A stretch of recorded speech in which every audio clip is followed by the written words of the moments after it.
25 years ago when Prime Minister Sheikh Hasina became Prime Minister for the first time, and she's the one who first initiated this discussion, risking her own political future when we first initiated some efforts to give space for Northeast India and other parts of India to use the lands and facilities of Bangladesh for transportation and for connectivity.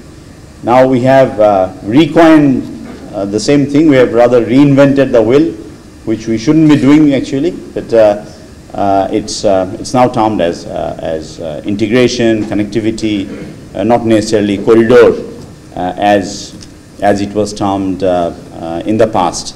So we have had that difficult time that we had to sail through. We had to duck and weave at the same time, but we were very focused. We knew our objectives are absolutely clear, and Prime Minister Sheikh Hasina's leadership knew where we are heading as a nation. So there were no doubts. There were doubts among some citizens, some political parties, and some businesses, I must say, and not necessarily people like Mahabalam was supportive enough. I mean, his predecessors. We could have done better. But I'm just softly trying to remind you about the past, because the future, even though it looks bright and very clear, but there can be efforts, events, incidents will try to shade doubt over the horizon in a rather clear pathways.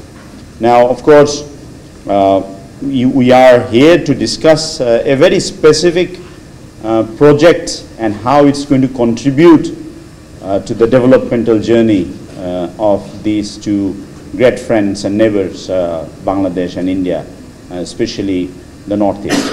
But Prime Minister Sheikh Hasina's commitment is not limited within the development of Northeast. Of course, it's a major commitment that started off taking measures and initiatives that has restored peace in our neighborhood, and we will continue to support India to make sure that it continues, but extend that beyond the border of Bangladesh and India to Nepal and Bhutan. And that is exactly why, after a failed attempt at SAARC in Kathmandu a couple of years ago, she proposed and tabled and coined an idea of another initiative known as BBIN. Now, we haven't made much progress because not all the countries are agreeable to it, even among these 4 countries, but we have actually made some progress as well. Many of you are aware that Bhutan has undertaken a project. They want to protect their environment, their culture.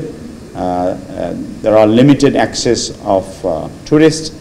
At different times, they have devised different rules and regulations that have rather limited the number of visitors, which of course we respect their decision.